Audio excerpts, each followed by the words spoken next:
A invisibilidade é um superpoder quando se sabe como usá-la. Os homens ricos não olham para as empregadas de mesa como se fossem móveis com pulsação, extensões dos talheres, presentes mas invisíveis no Gilded Lily, o clube de jantar privado mais exclusivo de Chicago.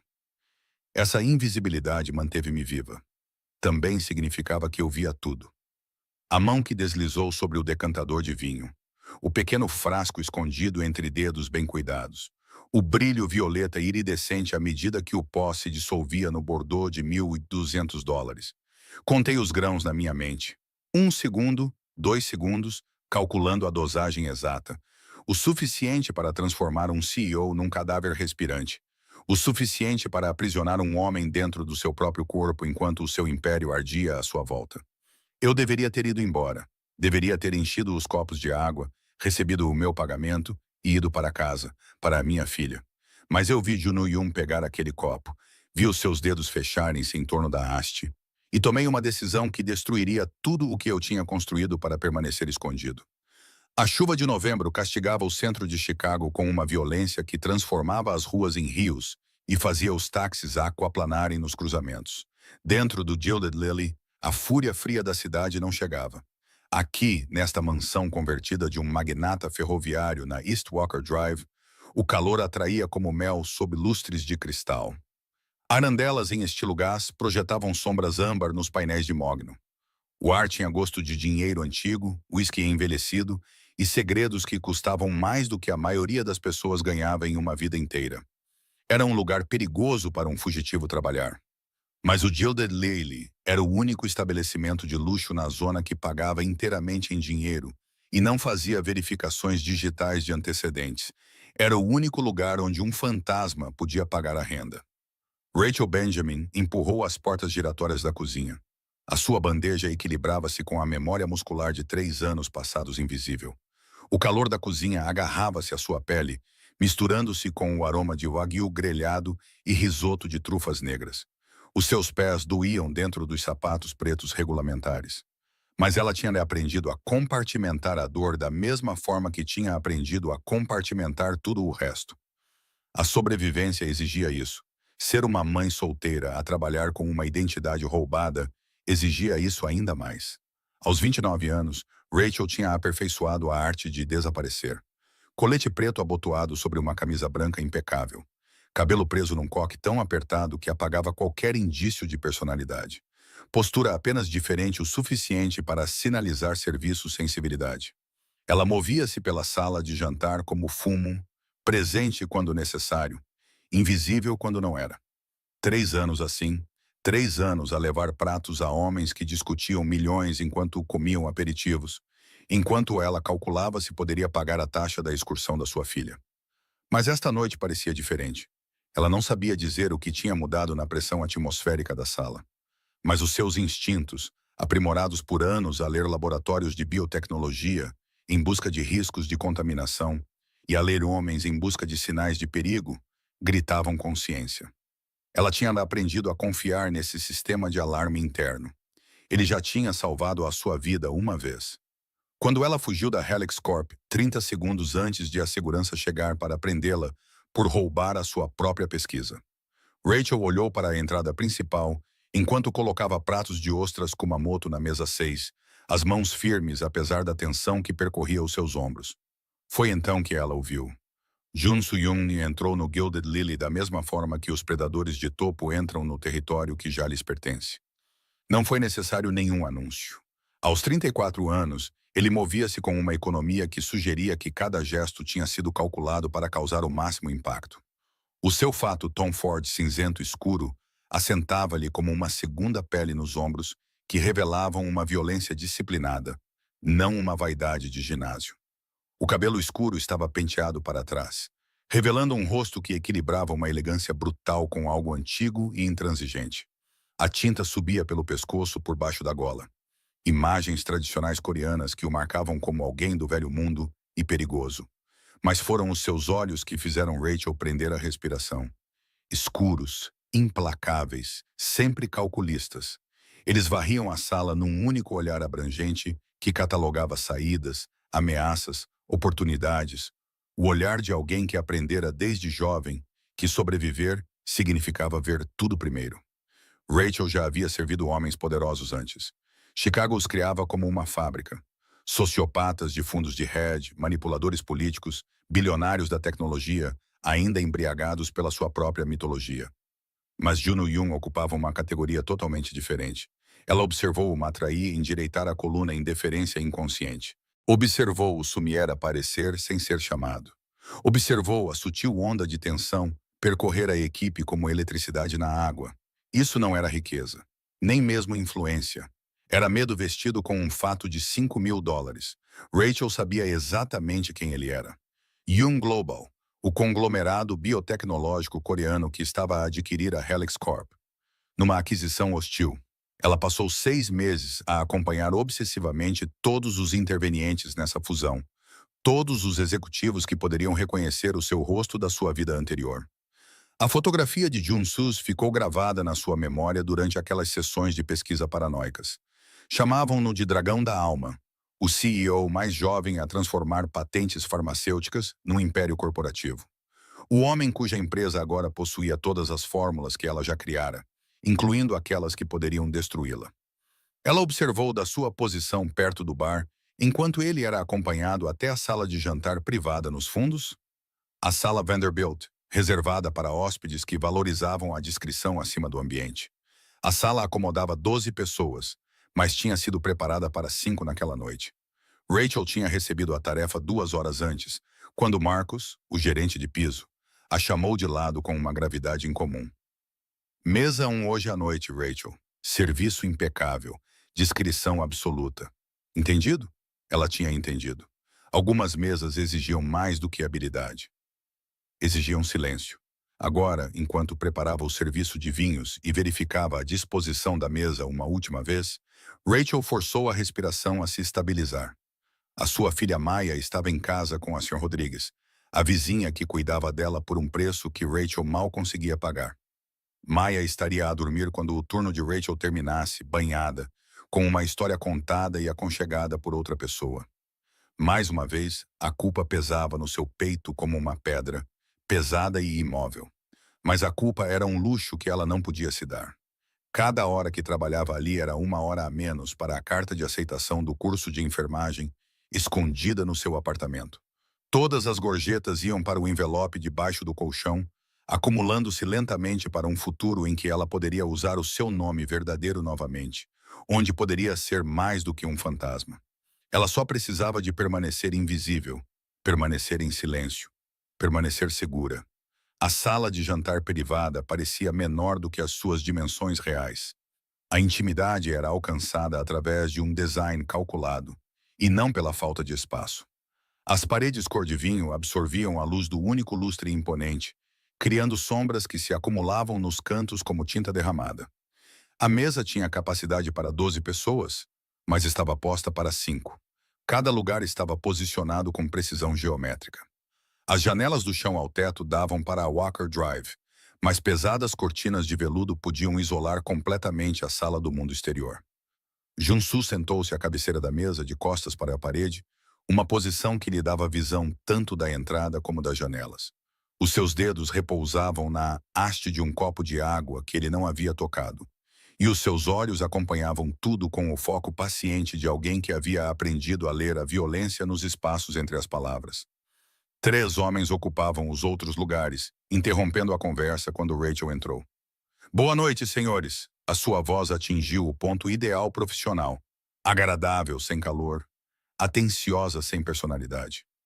Posso oferecer vinho enquanto esperam pelo último convidado? Vinho? Disse o homem à esquerda de Jun-soo. Um executivo de cabelos grisalhos na casa dos 50 anos, cujo fato personalizado não conseguia esconder a suavidade da riqueza herdada. Vincent Carmichael, de acordo com a reserva, diretor financeiro cessante da Helix Corp, o Chateau Margaux, 2015. Rachel acenou com a cabeça, dirigindo-se à estação de vinhos com falta de prática. Sentiu os olhos deles avaliá-la, descartá-la e voltar à conversa. Ótimo. Invisível era exatamente onde ela precisava estar. Enquanto decantava o vinho com mãos firmes, as vozes deles criavam um fundo de baixa frequência. referências cuidadosamente codificadas ao posicionamento de mercado e à consolidação estratégica de ativos que qualquer pessoa com experiência em biotecnologia reconheceria como predação corporativa disfarçada em linguagem empresarial casual. Ela já tinha ouvido essas conversas antes, quando participava delas em vez de servi-las. Ela não se importava com os negócios deles. Ela se importava em servir vinho, receber o seu salário e ir para casa para Maia. Mas algo a fez olhar para Jun Soo-yun enquanto enchia o copo dele. Ele não estava a participar da conversa. Em vez disso, ele a observava com uma intensidade que fez os seus dedos apertarem imperceptivelmente a garrafa. A expressão dele não revelava nada. Nenhuma hostilidade, nenhum interesse, apenas observação. O tipo de observação que cataloga detalhes e os arquiva para uso futuro. Rachel encontrou os olhos dele por uma fração de segundo antes de desviar o olhar. A máscara profissional estava no lugar. Ela terminou de servir e recuou para o seu posto, perto da entrada, pronta para responder, mas invisível. O último convidado chegou 17 minutos depois. Anthony Adams entrou com desculpas sobre o trânsito, sacudindo a chuva do seu sobretudo Burberry, com cerca de 35 anos, com a confiança polida da riqueza geracional em Harvard Law. O seu aperto de mão com Jun-soo parecia caloroso, quase fraternal, e ele sentou-se à direita de Jun-soo com familiaridade. Desculpe o atraso. Anthony aceitou o vinho que Rachel serviu. A chuva fez com que o Kennedy ficasse congestionado até o hair. Não se preocupe, a voz de Jun-soo era suave, controlada. Era a primeira vez que Rachel o ouvia falar. Estávamos apenas a discutir o cronograma de transição. Rachel voltou para o seu posto, mas algo chamou a sua atenção. Ela não conseguia identificar exatamente o que era. Talvez o sorriso de Anthony não chegasse aos olhos ou a tensão sutil nos ombros, apesar do comportamento casual. Ou talvez fosse a forma como a conversa dos outros homens mudou quando ele chegou, tornando-se mais teatral de alguma forma. Ela afastou o pensamento. Não era da sua conta, não era da sua preocupação. O jantar prosseguiu com a coreografia cuidadosa de um jantar de alto nível. Rachel trouxe os pratos, hamashi crudo, lagosta cozida na manteiga, costela maturada a seco que custava mais do que o seu aluguer mensal. Ela enchia os copos, retirava os pratos, respondia aos pedidos com profissionalismo eficiente. A conversa dos homens fluía à sua volta como ruído branco. As suas palavras deslizavam sem deixar impressão. Exceto que Jun Soo-yun continuava a observá-la. Não de forma óbvia, não de uma forma que os outros notassem, mas Rachel passara anos a ler sinais subtis. A mudança microscópica na postura que significava que alguém precisava de algo. O ligeiro movimento da cabeça que indicava que estava pronta para o próximo prato. A atenção de Jun-soo nela era diferente. Avaliadora, curiosa, quase. Isso deixava-a nervosa de uma forma que ela não conseguia explicar. O incidente aconteceu durante o prato principal. Rachel estava a encher os copos de água, movendo-se no sentido anti-horário à volta da mesa. Ela desenvolveu um ritmo de serviço eficiente, mas sem pressa, presente, mas discreto. Quando ela alcançou o copo de Jun-soo, percebeu que Anthony Adams estava a esticar-se sobre a mesa, exceto que ele não estava a alcançar nada sobre a mesa. O movimento foi sutil, ensaiado. A sua mão passou sobre o decantador de vinho por menos de 2 segundos, quase imperceptível. Mas Rachel viu o pequeno frasco na palma da sua mão. Viu a inclinação quase imperceptível quando algo caiu no vinho tinto profundo com um brilho que fez o seu sangue gelar. Violeta, iridescente, inconfundível. O rosto de Anoni não mudou. A sua outra mão apontava para um documento de fusão espalhado sobre a mesa, chamando a atenção de Vincent para alguma cláusula. Toda a ação levou talvez 3 segundos. O coração de Rachel parou. O tempo desacelerou para segundos densos como melado, enquanto a sua mente corria por impossibilidades. Ela poderia estar errada. Talvez tivesse imaginado tudo. Talvez fosse algo inocente, um medicamento, um suplemento. Mas aquele brilho, aquela qualidade refrativa específica quando entrava em contato com o oxigênio, ela conhecia daquele composto. Passara 8 meses aperfeiçoando-o numa sala limpa da Helix Corp. O composto 88, uma neurotoxina tão precisa que podia induzir a síndrome de Locked-in. Consciência plena, função motora zero, uma prisão química que transformava o corpo humano num túmulo enquanto a mente gritava dentro dele. E ela observava Jun Soo-yun alcançar o copo, os dedos a fecharem-se em torno da haste, as mãos dela não tremiam enquanto continuava a contornar a mesa. Anos de trabalho como empregada de mesa tinham treinado o corpo dela para se mover em piloto automático enquanto a mente calculava freneticamente. Pedir ajuda. Não há tempo. Alertar Jun-soo diretamente. Isso colocá-la-ia no meio de algo que poderia destruí-la. Afastar-se. Deixá-lo beber. Deixá-lo tornar-se um cadáver ambulante. Deixar que qualquer que fosse essa guerra corporativa se desenrolasse sem ela. A imagem de Maia passou pela sua mente. 6 anos, sem os 2 dentes da frente, obcecada por biologia marinha e histórias para dormir. Maia, que precisava da sua mãe viva, invisível e segura. Mas Rachel também viu o rosto de Jun-soo, o ser humano prestes a beber veneno. Desavisado. O seu corpo tomou a decisão antes que a sua mente consciente percebesse. Ao voltar para a posição de Jun-soo, o cotovelo de Rachel bateu na borda do copo de água dele. Foi um acidente perfeitamente executado, desajeitado o suficiente para ser crível, forte o suficiente para garantir que o copo caísse diretamente no colo dele e atravessasse a mesa em direção ao vinho. A água gelada escorreu pelo fato de Jun-soo e espirrou no seu copo de vinho. Meu Deus, o choque de Rachel foi genuíno, mesmo que a ação não fosse. Sinto muito. Sinto muito. Jun-soo levantou-se imediatamente, sacudindo o gelo do colo. A conversa à mesa parou abruptamente. Vincent riu, um som estrondoso que quebrou a tensão. Risco da profissão, meu amigo. Mas Jun-soo não estava a rir. Os seus olhos escuros fixaram-se em Rachel com uma intensidade que a fez prender a respiração. Não era raiva exatamente. Surpresa, talvez, e algo mais que ela não conseguia identificar. Algo que parecia quase reconhecimento. Tudo bem, disse ele baixinho, com uma voz que silenciou o riso de Vincent. Acidentes acontecem. Deixe-me pegar toalhas, disse Rachel, já se dirigindo para a cozinha. Vou trazer toalhas limpas e substituir o seu vinho imediatamente. Na cozinha, as suas mãos finalmente tremeram quando ela pegou os guardanapos. Marcos apareceu ao seu lado, com o rosto marcado por preocupação. O que aconteceu? Derramei água na mesa 1, disse Rachel, lutando para manter a voz firme. Preciso de toalhas limpas e um novo copo de vinho. Os olhos de Marcos arregalaram-se. No Sr. Yun?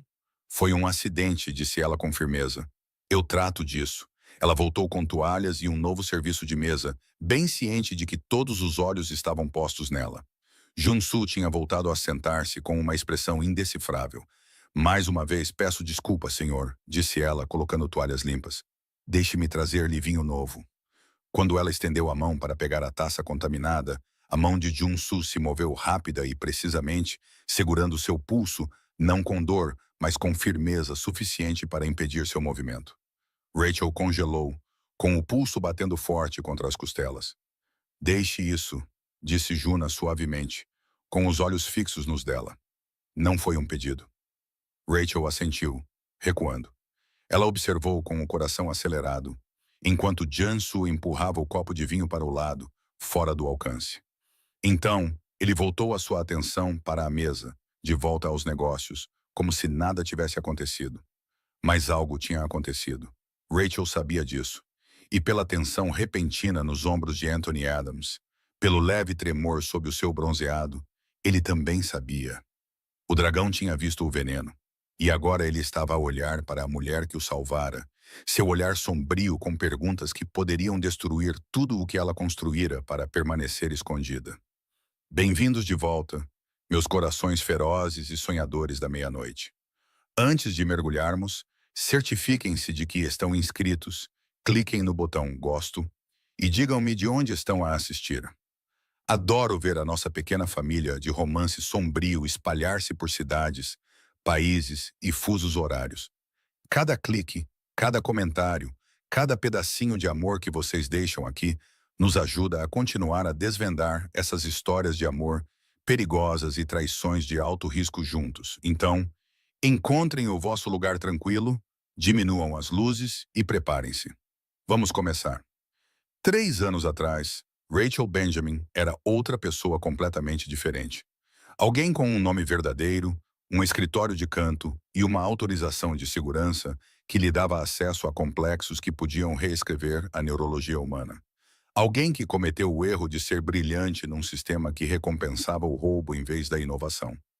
Mas isso foi antes da Helix Corp, antes da Guerra das Patentes, antes de ela pegar na filha e desaparecer numa pobreza que tornava as pessoas invisíveis, antes de aprender que, às vezes, a única maneira de sobreviver aos predadores era tornar-se presa. Tão insignificante que eles se esqueceram de caçar-te.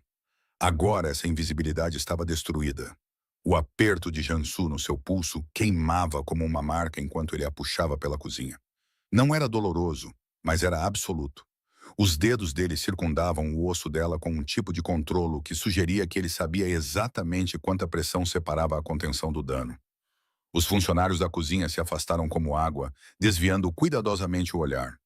Marcos abriu a boca para protestar, viu o rosto de Junsu e a fechou novamente. A chuva de novembro os atingiu no momento em que entraram no beco. Fria e castigadora, encharcou o colete de Rachel em segundos, colando a sua camisa branca à pele. Junsu não pareceu notar. Ele caminhou com determinação em direção a um SUV Mercedes preto parado na entrada do beco, com vidros escuros o suficiente para serem ilegais. A porta traseira abriu-se antes que eles chegassem, não pela mão de Juno, mas por alguém de dentro, alguém que observava. Os instintos de sobrevivência de Rachel gritaram. Entrar naquele carro significava passar do público para o privado, de testemunhada para desaparecida. Ela cravou os calcanhares no pavimento molhado, com água acumulando-se em torno dos seus sapatos baratos. Junsu parou, virou-se e olhou para ela com aqueles olhos escuros e avaliadores. Pode entrar, disse ele baixinho, com o seu sotaque quase imperceptível, a alma polida por anos de escolas de negócios americanas. Ou posso colocá-la lá dentro. A escolha é sua. Eu não fiz nada de errado. Não, algo brilhou na sua expressão. Não era exatamente diversão. Fizeste algo muito certo. Esse é o problema. Ele guiou-a para dentro do SUV com uma mão na parte inferior das suas costas. Um gesto que poderia parecer cortês para quem estivesse a observar. Mas Rachel sentiu o aço por baixo da civilidade. A promessa de força guardada em reserva. O interior cheirava a couro e algo mais escuro. Óleo de arma, talvez. Ou a assinatura química particular de alguém que entendia intimamente a violência. A porta fechou-se atrás deles com a pesada finalidade de um teto de cofre. O motorista não se virou, não reconheceu a presença deles, apenas entrou suavemente no trânsito. As ruas molhadas pela chuva refletiam o néon e os faróis em rios de luz. Junsu sentou-se à sua frente no banco traseiro, perto o suficiente para que os joelhos deles quase se tocassem no espaço confinado. A proximidade era deliberada, Rachel sabia. Concebida para intimidar, para oprimir, para a fazer sentir o peso da atenção dele. Funcionou. Quem o enviou? A voz dele era coloquial, quase agradável. Isso tornava-a ainda mais assustadora. Ninguém me enviou. Eu trabalho lá, sou empregada de mesa. É uma mentirosa. Ele disse isso sem calor, apenas constatando um facto.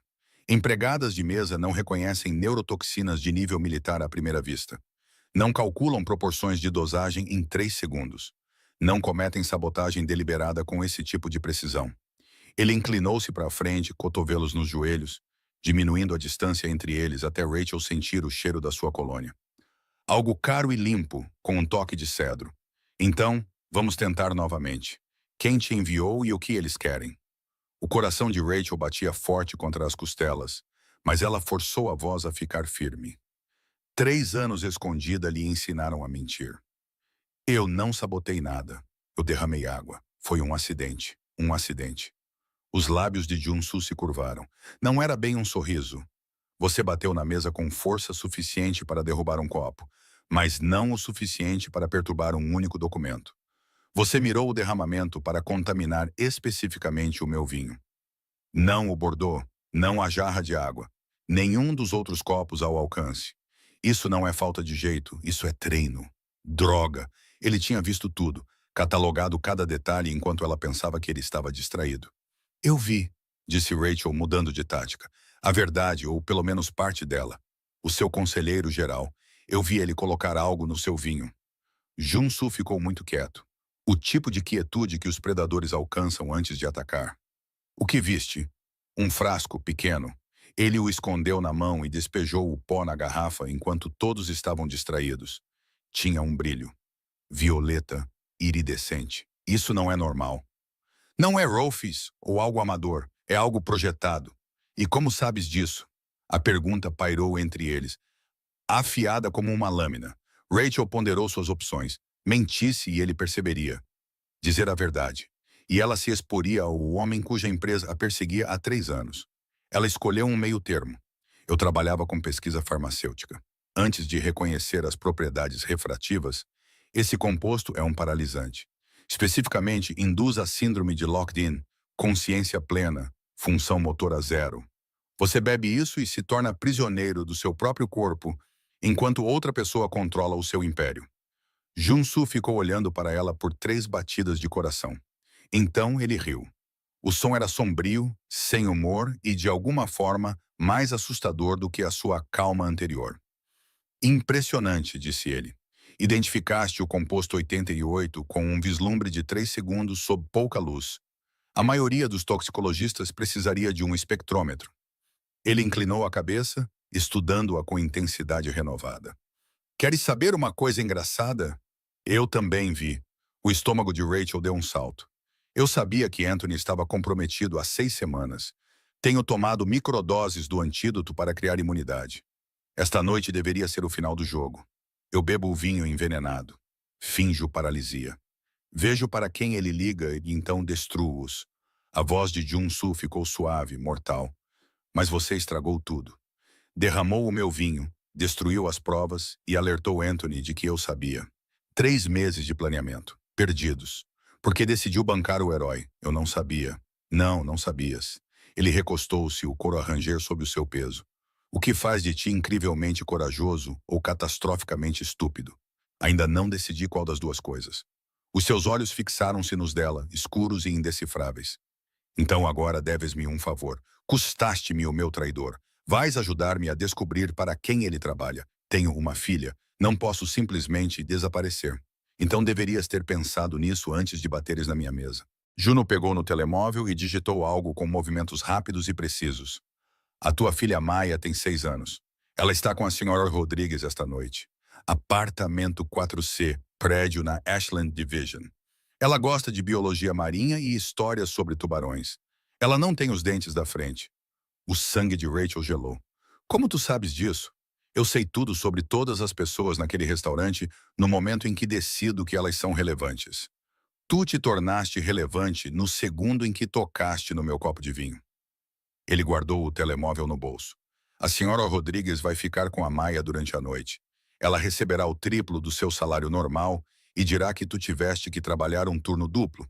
A tua filha estará segura, alimentada e dormindo às 21 horas. Tu, no entanto, vais comigo até descobrirmos o que vai acontecer a seguir. E se eu recusar? A expressão de Jun-Soo não mudou, mas algo mudou no ar entre eles. Uma porta a fechar. Uma escolha feita. És inteligente demais para recusar, disse ele baixinho. Porque sabes que não sou o vilão nesta história. Viste o Anthony envenenar-me. Salvaste a minha vida, quer eu quisesse ou não. Isso torna-te cúmplice. Isso torna-te um risco. E no meu mundo, os riscos ou se tornam ativos ou se tornam problemas. Ele fez uma pausa. Acho que não queres ser um problema. Não quando a segurança da Maia depende de tu fazeres escolhas inteligentes. Não era uma ameaça. Ameaças eram mais altas, mais grosseiras. Era uma constatação da realidade, dita no mesmo tom que alguém usaria para discutir o tempo. Rachel olhou para as janelas escurecidas, para a cidade passando na chuva. Ela pensou no riso de Mia, no envelope debaixo do colchão, nos 3 anos de fuga. Pensou no homem à sua frente, que tinha visto o veneno a chegar, e mesmo assim o tinha bebido, que se movia pelo mundo como a violência personificada. Para onde vamos? Perguntou ela, com a voz firme apesar do medo. Para a minha cobertura. Vamos descobrir exatamente quem é Dora Benjamin.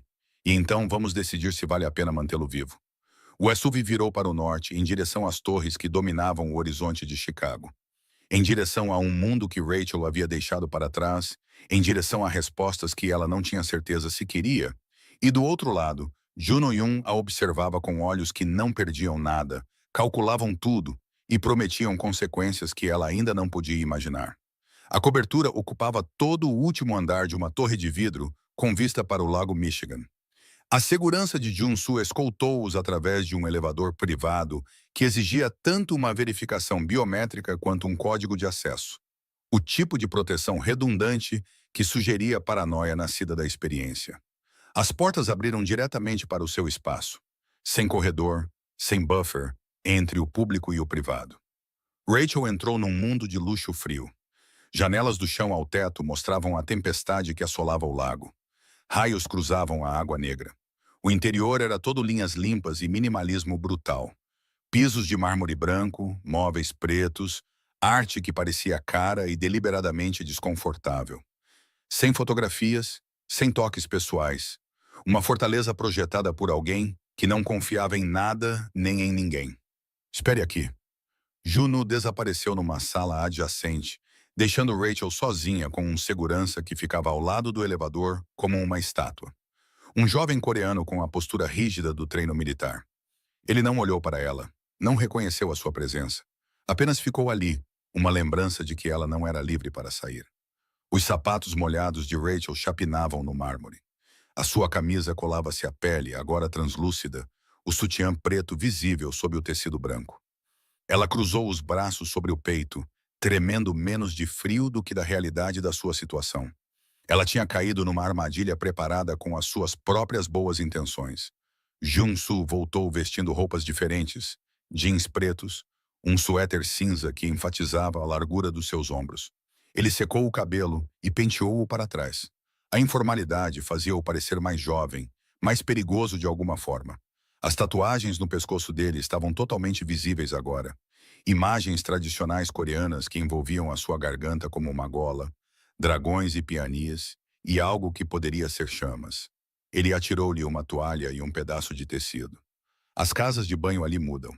Precisamos de conversar e eu preferia que não pingasses no meu chão. A casa de banho era maior do que todo o apartamento de Rachel. Azulejos brancos, piso aquecido, um chuveiro que provavelmente usava mais água por minuto do que ela usava em uma semana.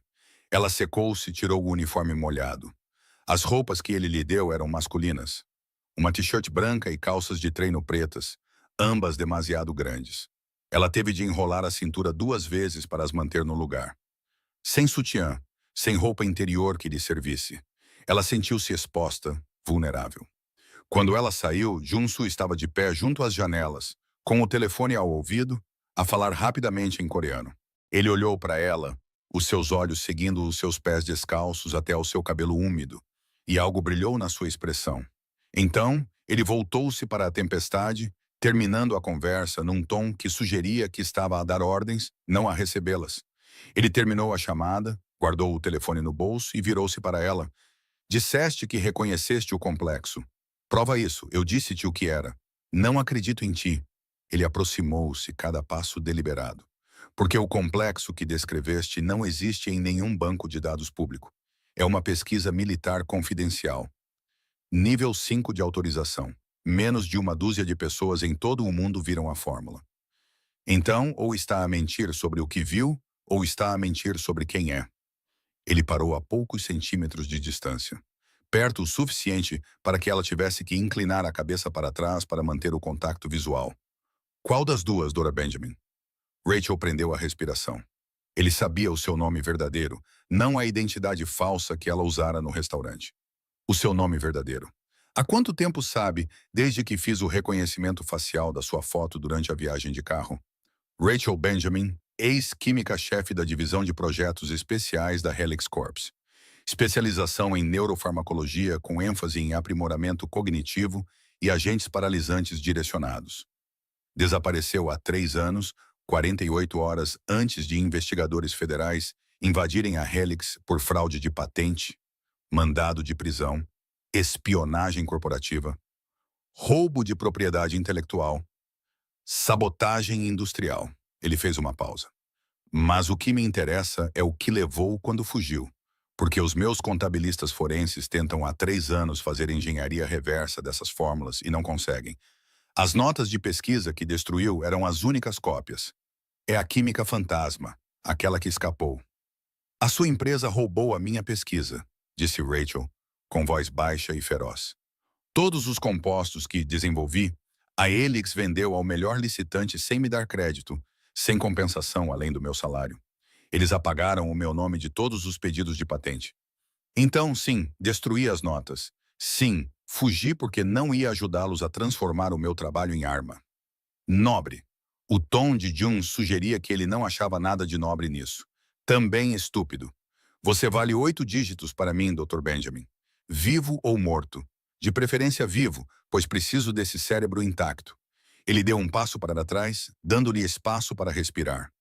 Mas aqui está o seu problema. O vinho que derramou na minha mesa. Preciso de saber o que havia nele. Você afirma que era o seu composto 88, mas preciso de provas. Porque se Anthony me envenenou com algo que você inventou, isso significa que você está ligada a quem quer que esteja a tentar me derrubar. E isso faz de si um trunfo ou uma ameaça. A mente de Rachel correu. O vinho tinha desaparecido, absorvido pelo linho e limpo pela equipa do restaurante. Não restava nenhuma prova, exceto o meu avental. Ele salpicou o meu avental. Os olhos de Junsus estreitaram-se. Tenha certeza, eu senti. Frio molhado na minha anca. Parte dele atingiu o meu avental antes de eu me mover. Ela encontrou o seu olhar. Arranje-me um equipamento básico de química. Artigos domésticos servem. Posso analisar os resíduos. E se estiver a mentir, se estiver a empatar, então saberá. E pode fazer o que achar necessário. Ela ergueu o queixo. Mas não estou a mentir. Vi o que vi. E se esse composto estiver na minha mancha de vinho, terá a sua prova.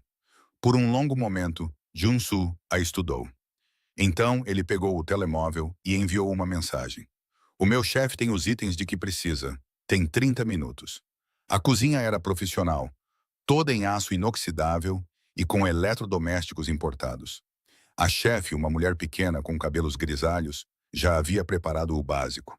Lixívia, vinagre, bicarbonato de sódio, peróxido de hidrogênio, corante alimentício, tiras de pH e uma coleção de pequenos recipientes de vidro. Ela saiu sem dizer nada quando Jansu a dispensou. Rachel ficou em pé na bancada de mármore, olhando para o seu avental manchado de vinho. As suas mãos tremiam ligeiramente enquanto cortava um pedaço do tecido e o colocava num prato de vidro. Ela podia sentir Junsu a observá-la do outro lado da ilha da cozinha. O seu foco era absoluto. Ela trabalhou em silêncio. A memória muscular assumiu o controle. Misture os reagentes. Controle as variáveis. Observe as reações. O composto que ela inventara há 3 anos tinha uma assinatura química específica quando exposto a agentes oxidantes.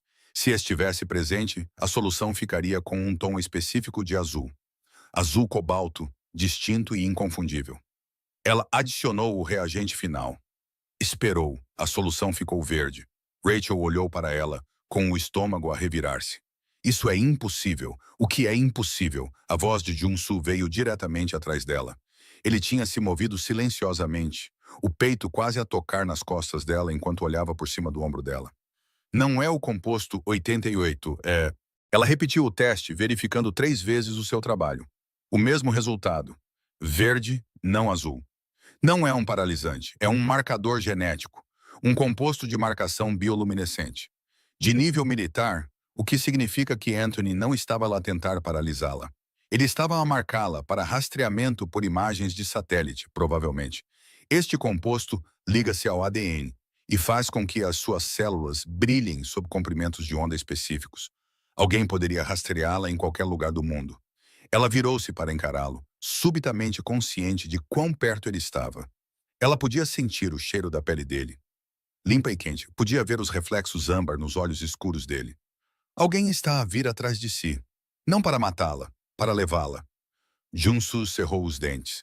Quem tem acesso a marcadores genéticos, agências governamentais, divisões de operações secretas, pessoas que fazem problemas desaparecerem silenciosamente? Ela fez uma pausa. Disse que sabia que Anthony estava comprometido. Não disse por quem.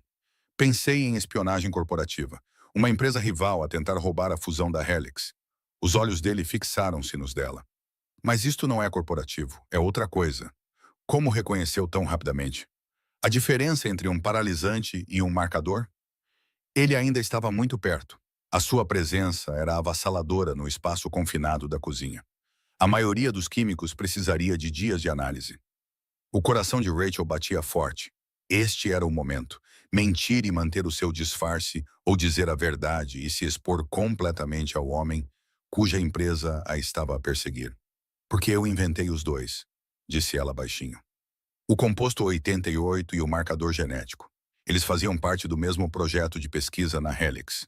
Mapeamento neural e rastreamento direcionado. Eu desenvolvi os dois simultaneamente. Conheço a assinatura química de todos os compostos que já criei. Ela manteve o olhar fixo nele. Não sou apenas a química fantasma que você está procurando, Jun-Soo. Sou a cientista que criou metade das armas biológicas que a sua empresa está tentando fazer engenharia reversa, incluindo a que acabou de ser colocada no seu vinho. O silêncio se estendeu entre eles, tenso e perigoso. Então Jun-Soo sorriu. Foi uma coisa terrível, bonito e predatório. Bem, ele disse suavemente. Isso ficou interessante. Juno fez 3 telefonemas em rápida sucessão. O seu coreano era afiado e autoritário. Rachel entendia o suficiente do idioma para captar as palavras-chave. Anthony Adams. Localização imediata. Contenção, não eliminação. Ele estava a mobilizar o seu aparato de segurança, a rede de olhos e recursos que o tornavam perigoso. Quando terminou, olhou para ela. Anthony está a fugir. Ele saiu do restaurante 10 minutos depois de nós. O cartão de crédito mostra uma cobrança em um posto de gasolina perto de O'Hare. Ele está a tentar fugir do país. Você pode rastrear os cartões de crédito dele. Eu posso rastrear tudo. Ele foi até um laptop que estava sobre a mesa de centro. Abriu-o. A tela exibia um mapa de Chicago com vários pontos pulsando em vermelho.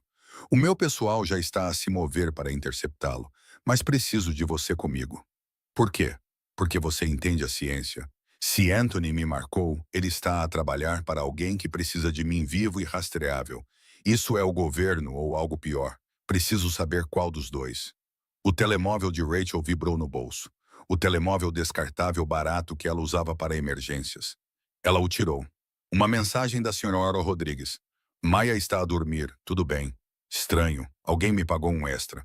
Ela olhou para cima e viu Jun-Soo a observá-la. Eu cumpro as minhas promessas, disse ele. A sua filha está segura. Mas você vai ficar comigo até que isto seja resolvido. Eu nunca concordei com isso. Você concordou no momento em que entornou o meu vinho? A voz dele era gentil, o que de alguma forma tornava tudo pior. Agora você está envolvida, Rachel. Quer queira ou não, eles levaram um carro diferente desta vez. Um Audi sedã preto com vidros escuros e um motorista que parecia um ex-militar.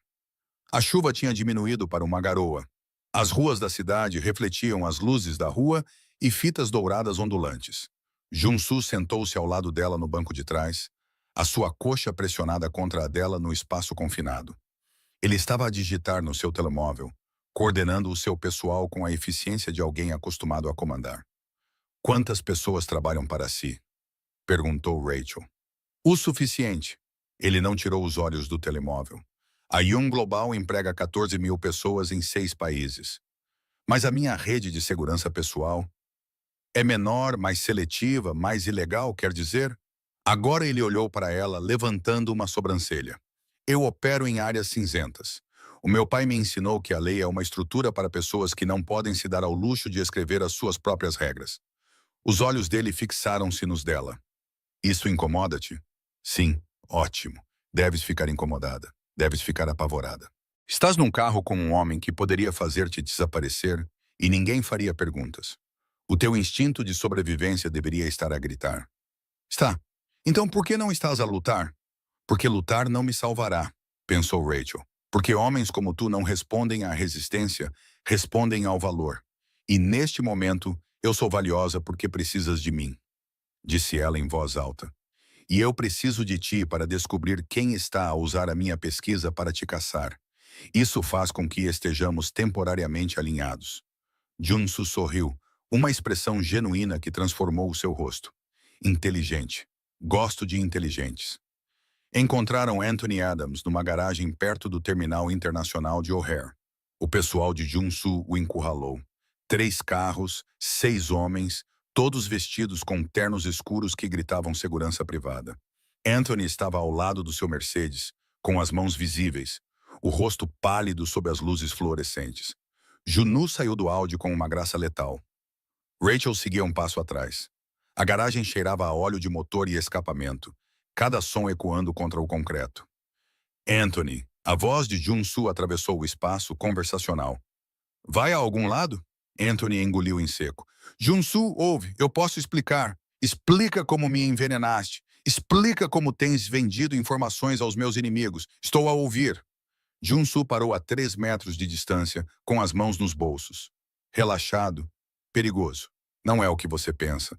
Os olhos de Anthony se voltaram para o pessoal de segurança, calculando as probabilidades. Eu não sou seu inimigo. Não? Então o que você é da CIA? Anthony disse isso como uma confissão. Eu sou da CIA. Estou infiltrado na sua organização há 2 anos, monitorando suas atividades. O composto de rastreamento tinha como objetivo rastreá-lo, sim, mas não para espionagem corporativa. Para a segurança nacional, Rachel sentiu o mundo inclinar-se.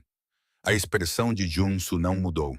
Explique a sua fusão com a Helix Corp, a biotecnologia que está a adquirir. Alguém na sua organização está a vendê-la a entidades estrangeiras hostis. Compostos para armas, neurotoxinas, marcadores genéticos, tudo isso. A comunidade de inteligência acredita que você é cúmplice ou está comprometido. Recebi ordens para marcar você para determinar o seu envolvimento. Tentei dizer a eles que você estava sendo incriminado. Eu tinha os registros mostrando os códigos de substituição do presidente. Mas os meus superiores não me ouviram. Eles ordenaram a marcação. Queriam ver para onde você fugiria quando a pressão aumentasse, e você escolheu esta noite para fazer isso durante a assinatura da fusão porque esta noite o seu presidente aprovou um envio para Pyongyang. 3 caixas de armas biológicas neurológicas. Isso não é expansão corporativa. Junsu, isso é traição.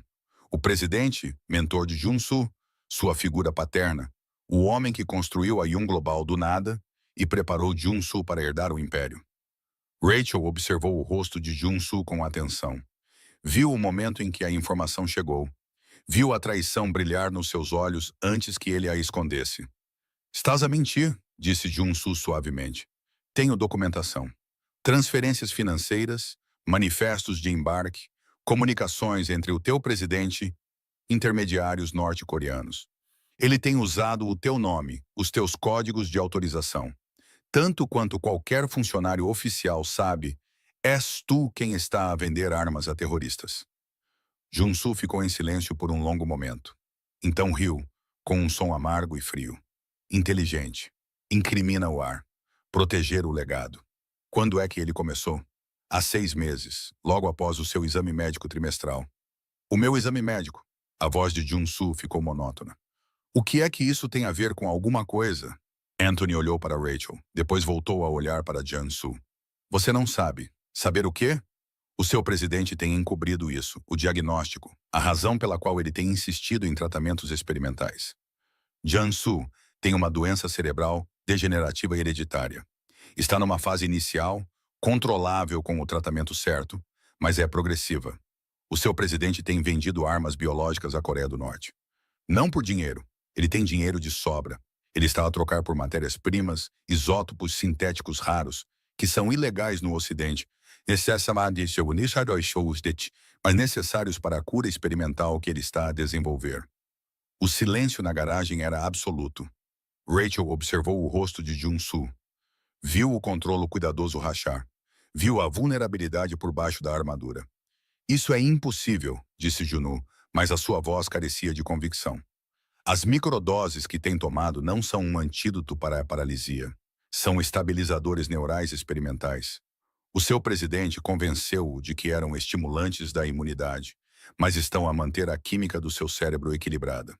Sem eles, começaria a apresentar sintomas dentro de semanas. Perda de memória, problemas de controlo motor. Eventualmente, colapso cognitivo total. A mão de Junsu foi para o bolso onde guardava o seu porta-comprimidos. Rachel tinha o visto tomar um no carro, um pequeno gesto que ela descartou como um hábito. Quanto tempo? Perguntou Juno, a sua voz pouco acima de um sussurro.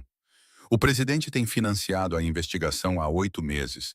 Ele está convencido de que pode curá-lo, mas os tratamentos que ele está a seguir não são legais. Não são éticos e requerem recursos que não existem no mercado legítimo. Anthony deu um passo à frente com as mãos levantadas. Não sou seu inimigo, Jansu. O seu presidente é. Ele está a destruir a sua reputação, a vender armas a terroristas e a arruinar a ética da sua empresa para salvar a sua vida. E ele não se importa com quem morre no processo. Junsu ficou paralisado, a processar a informação. Então, virou-se para Rachel. É possível o que ele está a descrever? A mente de Rachel percorreu rapidamente a ciência. Condições cerebrais degenerativas hereditárias são raras, mas reais. Se for o que eu penso que é, estabilizadores neurais retardariam a progressão. E sim, existem tratamentos experimentais, mas eles requerem recursos específicos. Amostras genéticas, células estaminais de doadores com marcadores de imunidade raros. Ela fez uma pausa, com um medo crescente no estômago. O que exatamente o presidente está a pesquisar? Anthony pegou um tablet e abriu os arquivos. Regeneração neural proprietária. Os requisitos dos doadores são altamente específicos. Anomalia genética rara encontrada em menos de 0,01% da população. Ele adquiriu a Helix Corp especificamente para acessar os registros de saúde dos funcionários e o banco de dados genético. Ele está à procura de um doador compatível. O sangue de Rachel gelou. Ela conhecia essa anomalia genética. Ela havia sido testada para isso durante a triagem de emprego na Helix. O resultado tinha sido negativo, mas Maya não tinha sido testada. Qual é a anomalia? Perguntou ela, com a voz firme, apesar do terror que lhe apertava a garganta. Anthony leu na tela. Variante CCR5 Delta 32 com mutação secundária ApoE4. A combinação torna o tecido neural do doador resistente a condições degenerativas. Rachel concluiu e permite que as suas células sejam colhidas para transplante sem rejeição. Ela olhou para Junsu. O doador tem de ser uma criança. Células adultas não funcionam. Como sabe isso? Porque ajudei a desenvolver o protocolo. Anos atrás, antes de entender para que a Helix planeava usá-lo, Juno olhou para ela, depois para o presidente, para ter um doador. Anthony acenou lentamente com a cabeça. Ele encontrou há 3 semanas. Registros de funcionários da Helix Corp. Na verdade, uma ex-funcionária, Doutora Rachel Benjamin. Ele olhou para Rachel, sua filha. O mundo inclinou-se. A filha de Rachel, Maya com os seus dentes faltando, seu amor por tubarões e seu cérebro brilhante e bonito. Maya, que carregava o sangue de Rachel e um dom genético que a tornava mais valiosa do que dinheiro. Onde ela está? A voz de Rachel estava calma, vazia. A calma antes da violência. Junsu agarrou o braço dela. No apartamento do seu vizinho. Você disse que ela estava segura. A equipe do presidente foi enviada há 20 minutos. Anthony disse. Tentei avisá-la, mas você não atendia o telefone. Eles estão a resgatar a criança agora. Rachel correu. Junsu apanhou-a antes que ela chegasse à saída da garagem, com um aperto de ferro no pulso dela. Espere, não pode simplesmente deixar-me ir. A voz de Rachel era letal, despojada de tudo, exceto da raiva maternal. Deixe-me ir ou vou magoá-lo. Vai acabar por se matar. Ele puxou-a para trás, com ambas as mãos nos ombros dela. Agora, a segurança do presidente é profissional. Você corre para lá sozinha. Tu morres, e então quem salva a tua filha? Não me importo. Sim, importas-te. Ele deu-lhe um pequeno empurrão, forçando-a a concentrar-se. Importas-te porque, se morreres, a Maya não terá ninguém. Então respira e pensa, e deixa-me ajudar-te. Rachel olhou para ele com o peito a arfar. Viu algo nos olhos dele que parecia quase compreensão, como se ele soubesse como era ter tudo equilibrado na ponta de uma faca. Por que me ajudarias? Por que o presidente me traiu? Por que ele está a usar a minha empresa para traficar armas? Porque aparentemente estou a morrer e ele não me contou. Junsu cerrou os dentes. E por que ele está atrás de uma criança? A tua filha. Isso ultrapassa um limite que nem eu ultrapassaria. Anthony aproximou-se cautelosamente. A equipa de resgate está no apartamento agora. Se nos apressarmos, podemos interceptá-los antes que a levem para o aeroporto. Mas precisamos de ir agora. Jun-soo soltou Rachel, que já se dirigia para o Audi. Para onde eles estão a levar? Para um aeródromo privado em Gary, Indiana. A 40 minutos daqui. Podemos chegar lá em 20. Junu abriu a porta do carro e olhou para Rachel. Entra. Vamos acabar com isto esta noite. A viagem foi um pesadelo de velocidade e silêncio. Jun-soo fez chamadas, reposicionou a sua segurança e coordenou com os contactos da CIA de Anonim. Rachel ficou paralisada no banco de trás, a sua mente a pensar em vários cenários. Todos terminavam com Maya assustada, sozinha, levada por estranhos que a viam como matéria-prima. Ela pensou no protocolo que ajudara a desenvolver o processo de colheita neural. Não era fatal. Tecnicamente, eles recolheriam líquido cefalorraquidiano, amostras de medula óssea e uma pequena porção de células estaminais neurais do tronco cerebral. O doador sobreviveria, mas o procedimento era invasivo, doloroso, traumático, e Maya tinha 6 anos. Conte-me sobre o presidente, disse Rachel, com a voz distante. Jun-soo olhou para ela. O que você quer saber? Por que ele fez isso? Por que ele arriscou tudo? Porque ele me ama. Junu disse isso simplesmente. Ele me criou depois que meus pais morreram. Me ensinou tudo o que sei sobre negócios, sobre sobrevivência. Ele construiu a Young Global e me construiu. Para ele, não sou apenas o seu protegido. Sou o seu filho, o seu legado. E ele sacrificaria uma criança para salvar-te. Aparentemente, a amargura permeava a sua voz. Sempre soube que ele era implacável. Não sabia que ele era um monstro. Há uma diferença. Juno olhou para ela por um longo momento. Acho que sabes a diferença. Salvaste a minha vida esta noite. Não precisavas de o fazer. Podias ter ido embora, mas não o fizeste. Essa é a diferença entre ser implacável e ser monstruoso. Os implacáveis protegem o que é seu. Os monstruosos não se importam com o que destroem. Chegaram à sede corporativa da Young Global, uma torre de vidro no centro da cidade. 60 andares de aço e ambição. O elevador privado de Jun-soo levou-os diretamente ao andar executivo, onde ficava o escritório do presidente. O confronto aconteceu numa sala de reuniões projetada para intimidar. Janelas do chão ao teto davam vista para a cidade. A chuva ainda caía contra o vidro. Uma longa mesa de mogno dominava o espaço. Obras de arte caras nas paredes e à cabeceira da mesa sentava-se o presidente.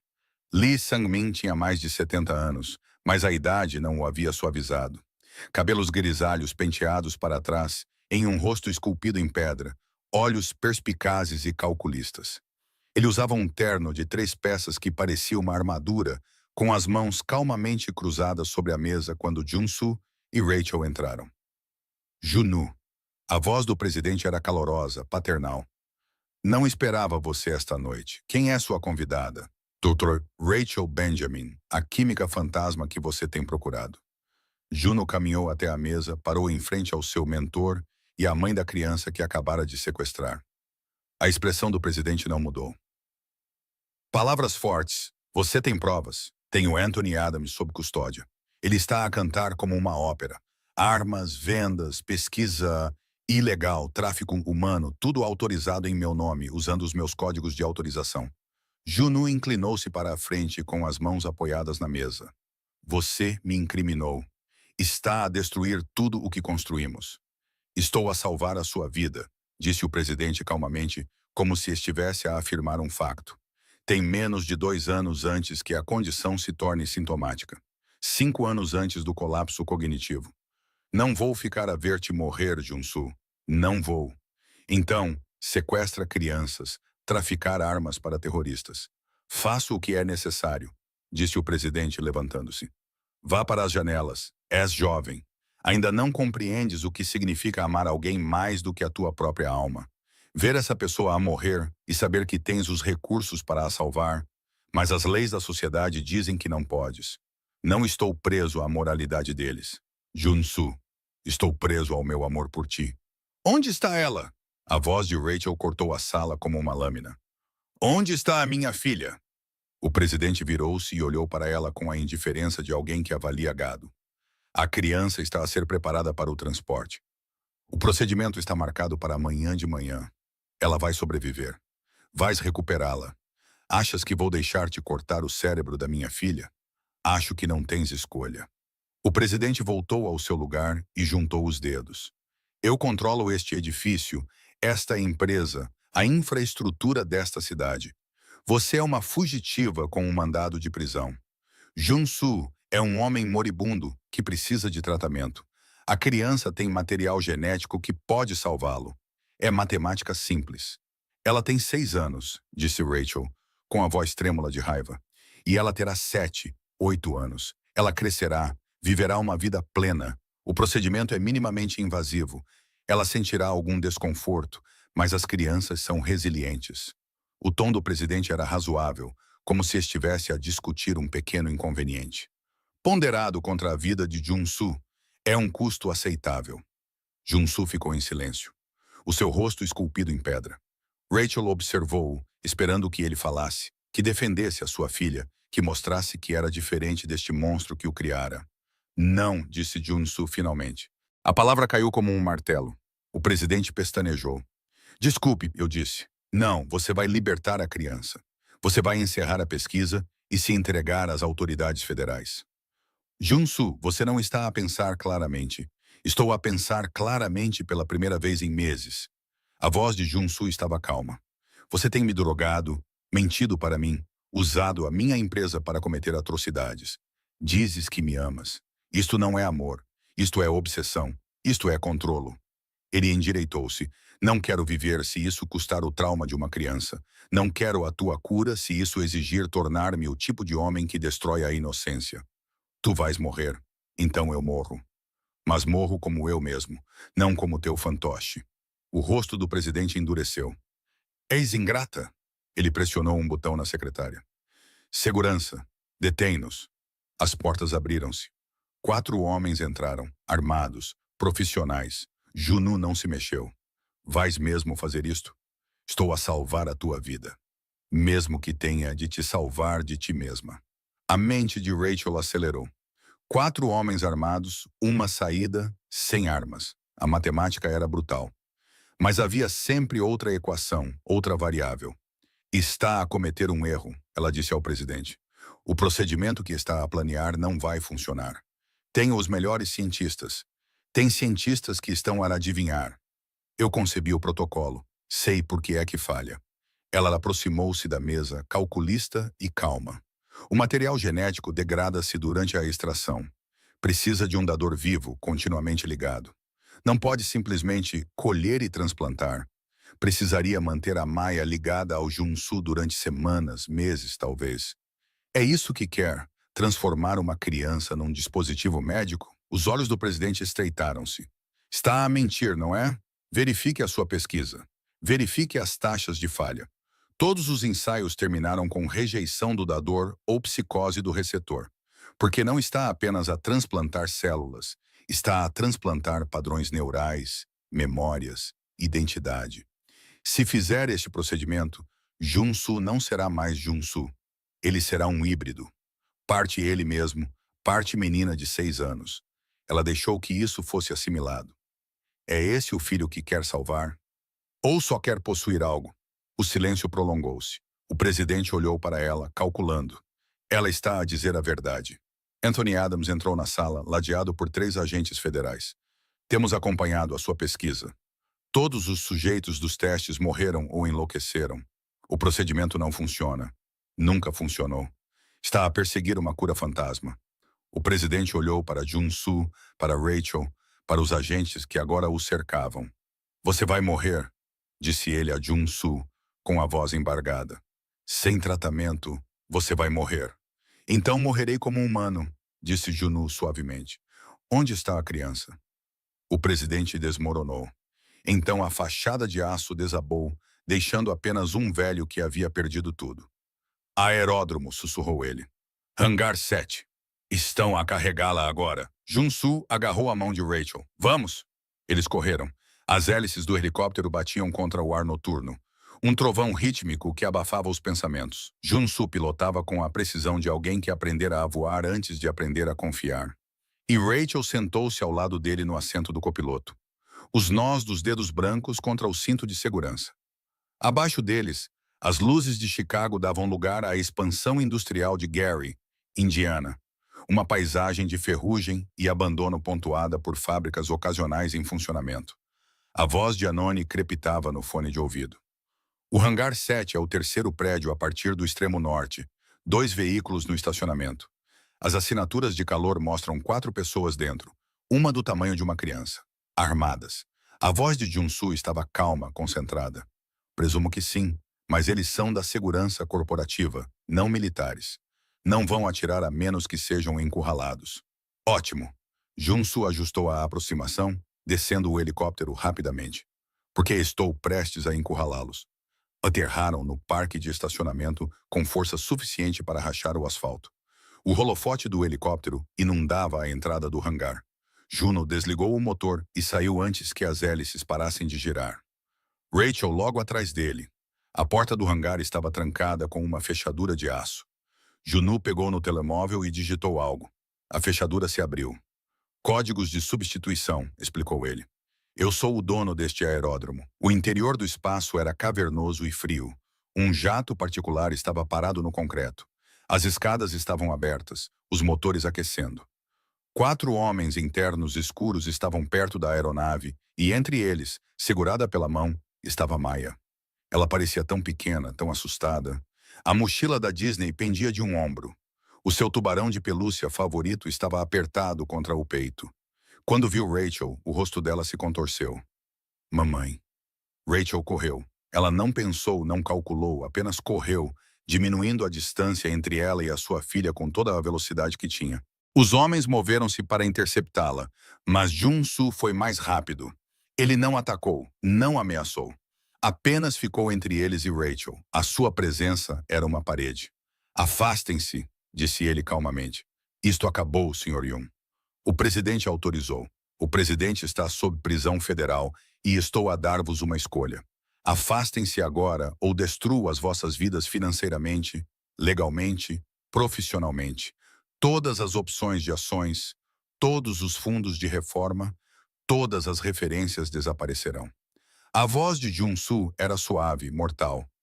Ou afastam-se e amanhã acordam com uma indemnização que vos garante o resto da vida. Sem perguntas, sem acusações.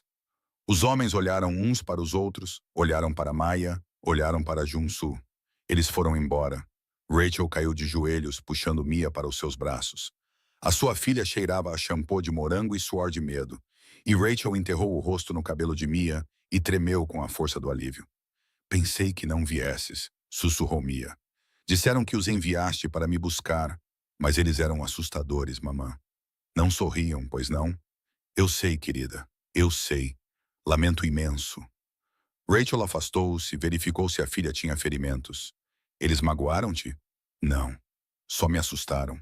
Os olhos de Maya estavam enormes, cheios de lágrimas. Podemos ir para casa? Sim, sim, podemos ir para casa. Junu estava por perto, observando-as com uma expressão que Rachel não conseguia decifrar. Quando ela olhou para ele, ele se virou, dando-lhes privacidade. Anthony chegou 10 minutos depois com agentes federais e a polícia de Chicago. Eles isolaram o local, tomaram depoimentos e interrogaram a equipe de segurança. O presidente enfrentaria acusações: tráfico de pessoas, armas ilegais, vendas, fraude corporativa. A Yum Global sobreviveria, mas por pouco. O escândalo levaria anos para ser superado. Durante tudo isso, Rachel segurou Maya, sem querer soltá-la. Quando as entrevistas oficiais terminaram, Junsu se aproximou delas. Ele se moveu com cuidado, como alguém se aproximando de um animal ferido, ajoelhando-se ao nível de Mia. Olá, disse ele suavemente. Sou Jansu, sou amigo das vossas mães. Maya observou-o com a honestidade brutal das crianças. Tem imagens no pescoço. Tenho. Chamam-se tatuagens. Doem quando são feitas. Sim, mas depois tornam-se parte de ti. A mamã tem uma cicatriz no braço. Ela diz, as cicatrizes contam histórias. Junsu sorriu. Um sorriso verdadeiro que transformou o seu rosto. A tua mamã é muito inteligente e as cicatrizes contam histórias. Contam-nos que sobrevivemos a algo difícil. Maya pensou nisso. Depois, ofereceu-lhe o seu tubarão de peluche. Este é o Bruce. Ele protege-me dos pesadelos. O Bruce é muito feroz, disse Jun-soo com seriedade, aceitando o tubarão. Ele também me protegerá? Talvez, se fores simpático com a minha mãe. Os olhos de Jun-soo encontraram os de Rachel por cima da cabeça da mãe. Vou tentar ser. Eles voltaram para Chicago num dos veículos federais. Maya dormia no banco de trás, com a cabeça no colo de Rachel.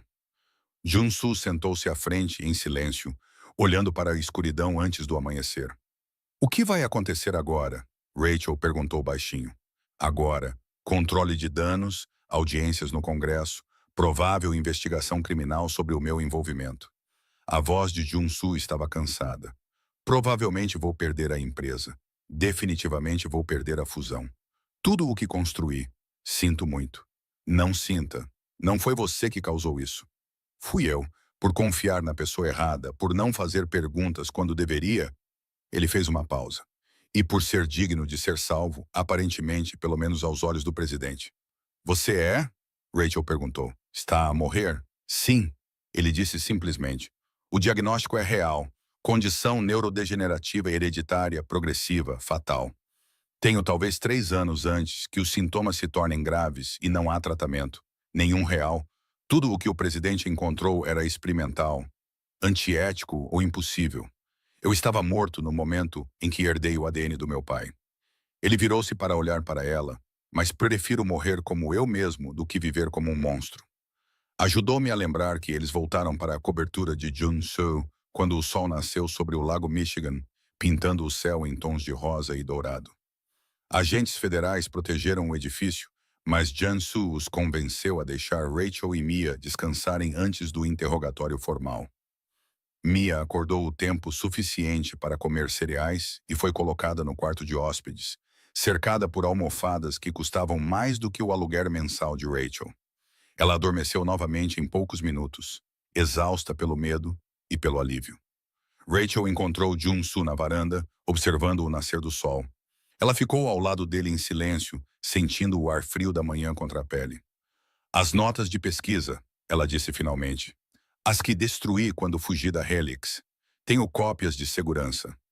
Jun-soo olhou para ela com severidade. O quê? Eu as encriptei? Escondi em um armazenamento distribuído. Não ia deixar a Helix transformar o meu trabalho em arma, mas também não ia deixar que ele desaparecesse. Foram anos da minha vida, o meu legado. Ela olhou nos olhos dele. Não há cura para a sua condição nessas notas, mas há tratamentos legítimos, coisas que podem retardar a progressão, ganhar tempo, talvez décadas. Por que está a me dizer isso? Porque escolheu a minha filha em vez da sua própria vida. Porque está a morrer e ainda tem coisas pelas quais vale a pena viver. Ela fez uma pausa. E porque talvez juntos possamos fazer algo de bom com a pesquisa. Algo que não seja armas ou exploração. Algo que realmente ajude as pessoas. Junu olhou para ela por um longo momento. Então sorriu, triste e sincero. Está a oferecer-se para me salvar depois de tudo. Estou a oferecer-me para tentar. Sem garantias, mas sou uma boa química. E você é um bom homem que fez más escolhas em circunstâncias impossíveis. Isso vale a pena salvar. O que quer em troca? Segurança. Identidades reais para a Maya e para mim. Dinheiro suficiente para nunca mais ter de escolher entre a minha filha e a sobrevivência. Ela manteve o olhar fixo nele, e um laboratório. Um verdadeiro, onde eu possa trabalhar sem ter de olhar por cima do ombro. Feito. Junu estendeu a mão. Parceiros. Rachel apertou a mão dele. A pele dele era quente, calejada por um trabalho que ela não conseguia imaginar. Parceiros. Eles ficaram juntos enquanto o sol subia, queimando a noite. Atrás deles, a cidade acordava. À frente deles, um futuro incerto.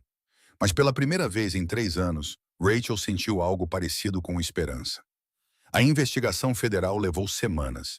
Rachel e Mia foram colocadas sob custódia protetora numa casa segura nos subúrbios de Evanston, com agentes a fazerem turnos do lado de fora. Era confortável, estéril e sufocante. Maya se adaptou melhor do que Rachel esperava. As crianças são resilientes nesse sentido, recuperando-se de traumas com uma rapidez que deixa os adultos com inveja e vergonha. A situação de Jun-soo era mais complicada. O Conselho da Young Global votou pela sua suspensão enquanto a investigação decorria. A comunicação social deleitou-se com o escândalo. O mentor do CEO coreano preso por tráfico de armas biológicas, potencialmente cúmplice.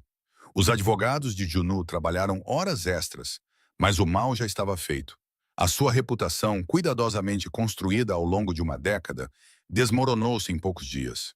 Ele ligava para Rachel todas as noites, conversas breves sobre nada importante.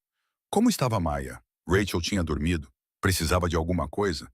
As perguntas eram mundanas, mas por baixo delas corria uma corrente de algo mais profundo.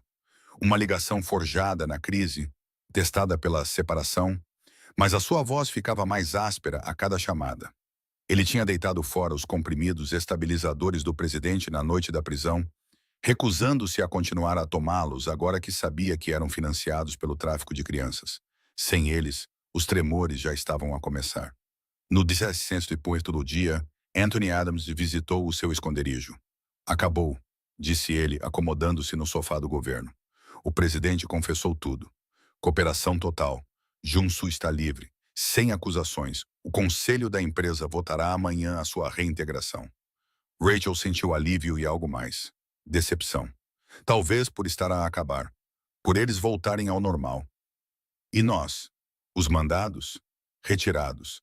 As acusações de roubo de patente foram apresentadas pela Helix Corp, por ordem do presidente. Com ele sob custódia e a empresa sob nova administração, eles retiraram tudo. Está livre, Dr. Benjamin. Você e Maya estão livres. A notícia deveria ter sido uma vitória. Em vez disso, parecia estar à beira de um precipício, sem saber se dar um passo à frente ou atrás. Naquela noite, Jun-Soo foi pessoalmente ao esconderijo. Era tarde, passava da meia-noite, e Rachel não conseguia dormir. Ela estava sentada na cozinha, a beber chá e a ler os formulários escolares de Maya quando ele bateu a porta. Os agentes deixaram-no entrar sem questionar. Ele foi autorizado, investigado, aprovado. Também não consegue dormir? Perguntou ele, parado na porta, como se tivesse medo de entrar sem ser convidado. Aparentemente não. Ela apontou para a cadeira à sua frente. Chá. Sentaram-se juntos na cozinha silenciosa, bebendo chá com gosto de papelão. O silêncio era confortável, íntimo de uma forma que não tinha nada a ver com palavras. Eu me demiti, disse Juna finalmente. Rachel olhou para ele bruscamente. O quê? Da Yum Global? Com efeito imediato. Recomendei o meu diretor de operações para CEO interino. O conselho irá ratificá-lo amanhã. Jun-Soo, não podes fazer isso. Eu posso. Eu fiz. Ele pousou a caneca. Dirijo essa empresa desde os 23 anos. Construía, defendia, sacrifiquei tudo por ela. E para quê? Para passar os meus últimos 3 anos em salas de reuniões e teleconferências, morrendo lentamente enquanto advogados discutem sobre patentes. Ele abanou a cabeça. Não quero isso. Quero algo diferente. O que queres? Ele olhou para ela. Olhou realmente com os olhos escuros e intensos. Quero construir algo que importe com alguém que compreenda o que isso custa. Fez uma pausa. Quero oferecer-te uma parceria verdadeira, um laboratório, financiamento, autonomia total. Pegamos na tua investigação, nas aplicações legítimas, e desenvolvemos tratamentos que realmente ajudam as pessoas. Sem armas, sem exploração, apenas ciência ao serviço da cura. O coração de Rachel batia forte. É um risco enorme. A sua reputação é a de uma química brilhante que se recusou a deixar o seu trabalho ser transformado em arma. É exatamente a reputação de que preciso. Ele inclinou-se para a frente. Tenho dinheiro, Rachel, mais do que poderia gastar em 10 vidas. Tenho conexões, infraestrutura, recursos. O que não tenho é um propósito. Você pode me dar isso, e eu posso lhe dar a liberdade de trabalhar sem medo. Não se trata apenas de ciência, ela disse suavemente, reconhecendo o que nenhum dos dois havia mencionado. Não, a voz de Jun-Soo era áspera. Não se trata apenas de ciência. Ainda não sei o que é, mas sei que não quero que acabe. Isso é o que quer que estejamos construindo. Rachel pensou em Maya dormindo no andar de cima. Pensou nos 3 anos a fugir, a esconder-se com medo. Pensou no rosto de Jun-Soo quando ele escolheu a filha dela em vez da sua própria cura. Onde? Ela perguntou. O quê? Onde ficaria este laboratório? Onde quiser. Podemos construí-lo do zero. Chicago, Seattle, Austin, qualquer lugar onde se sinta segura. Quero estar perto de boas escolas. A educação de Maya é importante. Junsu sorriu. Feito. Mais alguma coisa? Quero a palavra final em todas as direções de pesquisa. Sem supervisão do conselho, sem investidores a pressionarem pelo lucro em detrimento da ética. Concordo. E quero um contrato que proteja a Maia. Se algo acontecer comigo, ela estará protegida. Fundo para a faculdade, fundo fiduciário, tudo já está pronto. O meu advogado enviou ontem. Ele pegou o telemóvel, mostrou-lhe o documento, revisado por um advogado independente. A Maia estará protegida para o resto da vida, independentemente do que acontecer com qualquer um de nós. Rachel leu o contrato, o seu olhar experiente captando as proteções legais, as cláusulas de escape destinadas a impedir a exploração. Era generoso, demasiado generoso. Por quê? Perguntou ela. Por que fazer tudo isto? Juno pousou o telemóvel. Estendeu a mão por cima da mesa, cobrindo a mão dela com a sua. O toque foi elétrico, perigoso, porque há 6 semanas, uma mulher que eu não conhecia atirou-se entre mim e a morte. Ela tinha todos os motivos para se afastar, para permanecer invisível, para se proteger. E ela não o fez. Ela escolheu ser vista. Ela escolheu salvar-me. O polegar dele roçou os nós dos dedos dela. Estou a morrer, Rachel. Tenho 3 anos, talvez menos. Não quero passá-los sozinho. Não quero passá-los a construir impérios que nunca verei concluídos. Quero passá-los com alguém que compreenda o que significa arriscar tudo por algo que importa. Não vou ver-te morrer e depois seguir em frente, disse Rachel, com a voz embargada. Vou tentar salvar-te. Vou dedicar todo o meu conhecimento à tua condição até encontrar algo que funcione, ou até o meu tempo acabar. É isso que estás a aceitar. Eu sei. O sorriso de Junsu era triste. Lindo. É exatamente isso que estou a aceitar. Eles ficaram ali sentados, de mãos dadas sobre a mesa barata da cozinha, com um futuro incerto e assustador, mas de alguma forma cheio de possibilidades. Então, o telemóvel de Junsu vibrou. Ele olhou para ele e sua expressão mudou. Precisamos ir agora. O quê? Por quê? O presidente escapou da custódia federal há 20 minutos. Eles acham que ele está a vir para cá. O mundo desabou. Como? Os advogados dele conseguiram transferi-lo para uma unidade médica de segurança mínima por causa de um problema cardíaco. Ele saiu durante a troca de turno. Junsu já estava a se mover, puxando-a em direção às escadas. Precisamos pegar a Maia e sair. Os agentes se reuniram enquanto Rachel corria para o quarto. Maia estava a dormir, enrolada em seu tubarão de pelúcia. Rachel a pegou no colo e Mia acordou confusa, com medo. Mamãe, vamos partir para uma aventura, querida, agora mesmo. Não tenha medo. Jansu estava a coordenar com os agentes. Sua voz era aguda e autoritária. O ponto de extração é o Grand Park. Temos um helicóptero à espera. A energia foi cortada. A casa ficou escura. As luzes de emergência acenderam após um atraso de 2 segundos. Naquele momento de escuridão, Rachel ouviu o som dos aparelhos eletrônicos a morrer. O clique das fechaduras magnéticas a serem desativadas. Inteligente. Juno murmurou sombriamente. Ele cortou a rede elétrica. Os protocolos de segurança federais forçavam as fechaduras magnéticas a serem desativadas durante uma queda de energia para que as pessoas não ficassem presas. Ele simplesmente entrou. Eles se dirigiram para a garagem, mas a porta não abria. As fechaduras eletrônicas falharam. Eles estavam presos. Junsu puxou Rachel e Maya para o banheiro interno. A posição mais defensável da casa. Os agentes assumiram posições do lado de fora com as armas em punho. Quanto tempo até o reforço chegar? Rachel perguntou. 10 minutos. Ele só precisa de 5, porque o presidente conhecia esta casa. Provavelmente ele mesmo tinha projetado os protocolos de segurança. Eles esperaram no escuro. Maya se espremeu entre eles, silenciosa e tremendo. Rachel podia ouvir o batimento cardíaco rápido e constante de Junsu. Podia sentir o calor do seu corpo, a tensão nos seus músculos. Desculpe, ele sussurrou. A culpa é minha. Ele está a vir atrás de mim. Não, ele está a vir atrás de todos nós. Pelo seu legado. Rachel abraçou Mia com mais força. Mas ele não vai conseguir. A porta da casa de banho explodiu para dentro. Não com força, mas com gás. Uma névoa química branca que ardia nos olhos e na garganta. O presidente tinha vindo preparado. Junsu empurrou uma toalha molhada para Rachel. Cobre o rosto de Maya. Não respires isso. Eles tropeçaram para o corredor, cegos, sufocando. O presidente estava lá, com a silhueta contra a luz de emergência. Ele parecia velho, abatido e absolutamente determinado. Junu, disse ele com a voz a falhar. Ainda posso salvar-te. Vem comigo.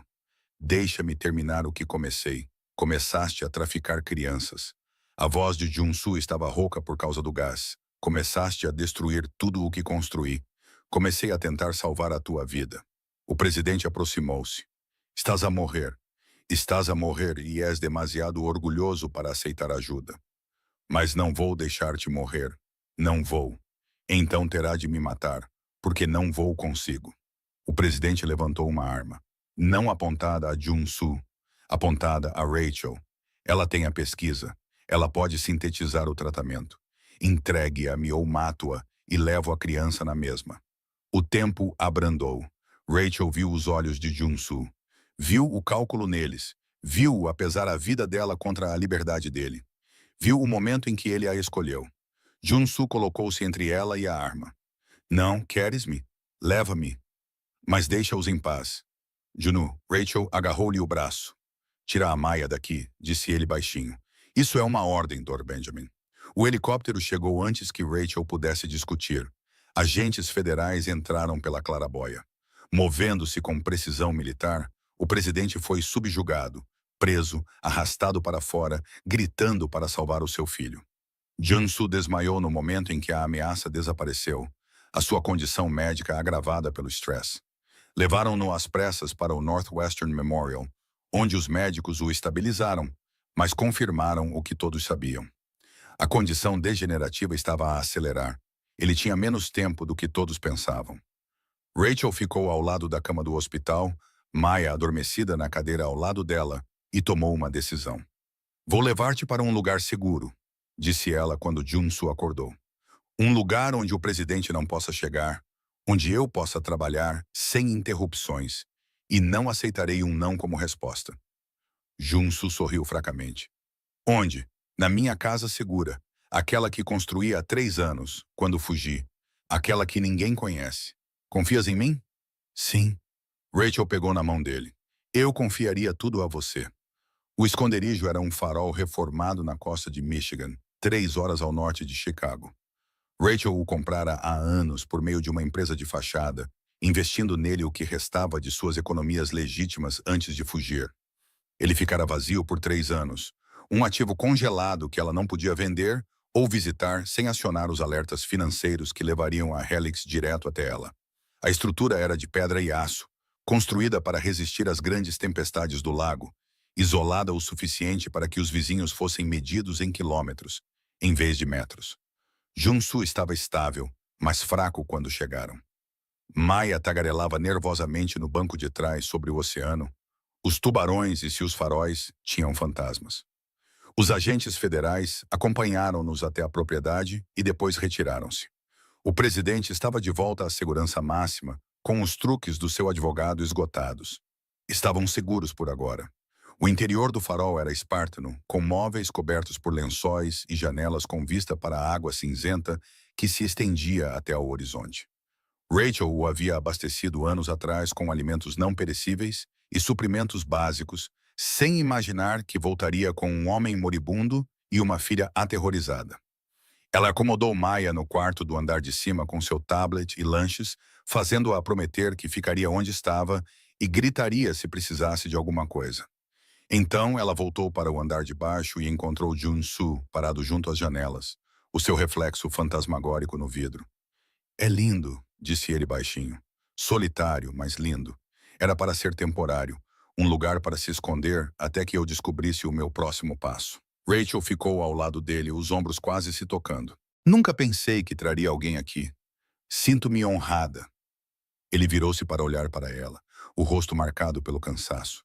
E peço desculpa por tudo. Pelo presidente, por arrastar-te para o meu pesadelo. Não me arrastaste, eu saltei. Ela olhou nos olhos dele. E eu faria isso de novo. As palavras pairaram entre eles, carregadas de significado. A mão de Junsu encontrou a dela, os dedos dele entrelaçando-se nos dela com uma intimidade que parecia natural e assustadora ao mesmo tempo. Preciso de montar um laboratório, disse Rachel, sem se afastar. Analisar as tuas análises ao sangue, rever a pesquisa do presidente, ver o que é possível salvar. Mas o equipamento de que preciso já está encomendado. Juno pegou no telemóvel com a mão livre e mostrou-lhe uma lista. Centrífuga de grau médico, espectrômetro, armazenamento refrigerado, tudo o que é básico. Chega amanhã. Posso estar a morrer, mas ainda sou rico. Não estás a morrer.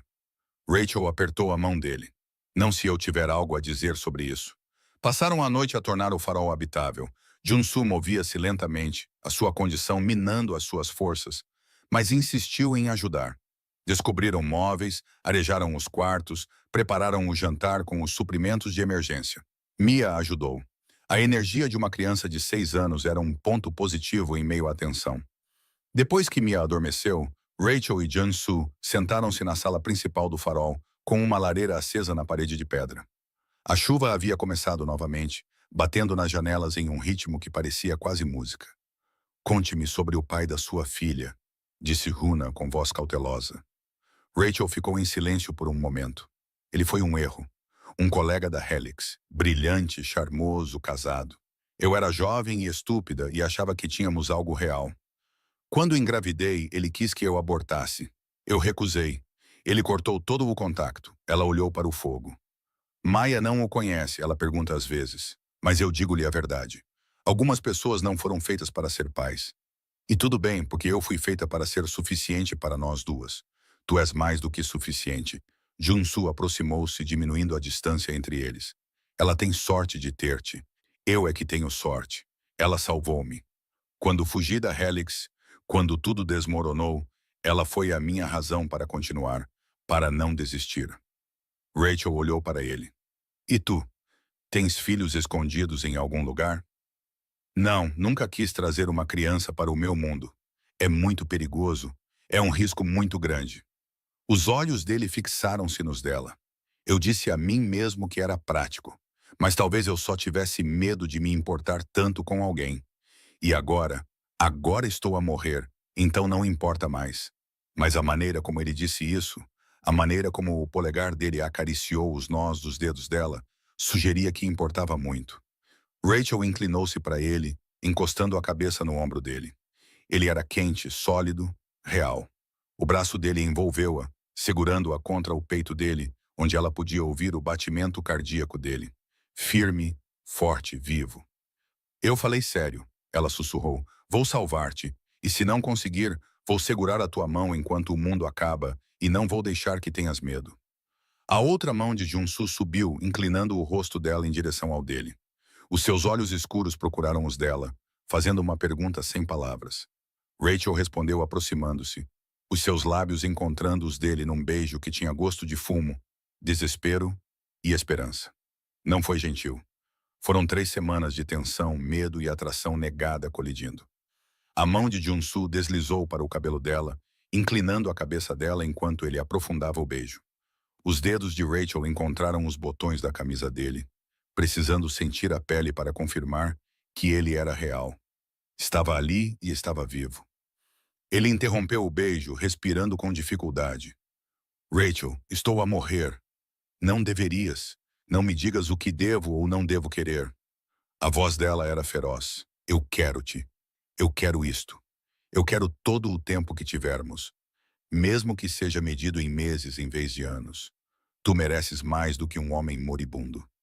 Eu mereço fazer as minhas próprias escolhas, e eu escolho você. Ela o beijou novamente, mais suavemente desta vez. Agora cale a boca e me leve para cima antes que eu mude de ideia. Jun sorriu, o som áspero e genuíno. Ele se levantou, puxando-a com ele, e eles subiram as escadas em espiral até o quarto principal. O quarto era pequeno, dominado por uma cama com vista para o lago. A chuva escorria pelas janelas, a tempestade ganhando intensidade.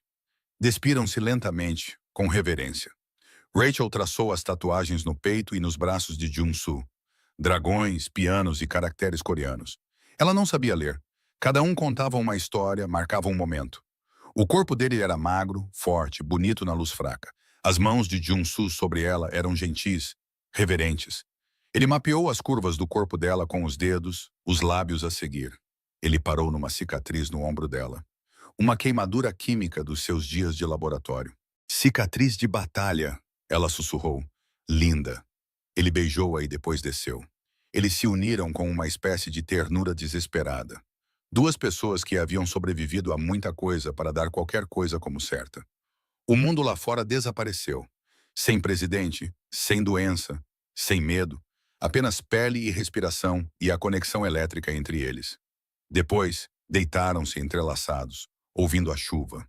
Os dedos de Jun-soo traçavam padrões no ombro dela, a sua respiração quente contra o pescoço dela. Amo-te, disse ele baixinho. Sei que é muito cedo, sei que é complicado, mas preciso que saibas. Antes que o tempo acabasse, Rachel virou-se para ele, a mão dela acariciando a bochecha dele. Também te amo, e vamos ter mais tempo, eu prometo.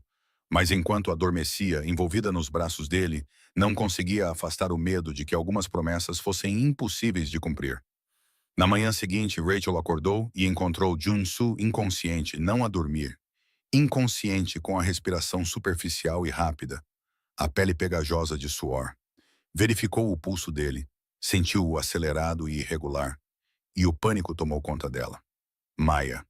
Ela pegou o telefone e discou 911 com as mãos trêmulas. Maia, preciso que fiques no teu quarto, está bem? Não desças. Os paramédicos chegaram em 20 minutos e colocaram Jun-soo na ambulância. Rachel foi com ele, segurando a sua mão, sussurrando promessas que não tinha certeza se poderia cumprir. Maia sentou-se pequena e assustada no banco da ambulância, segurando o seu tubarão de pelúcia.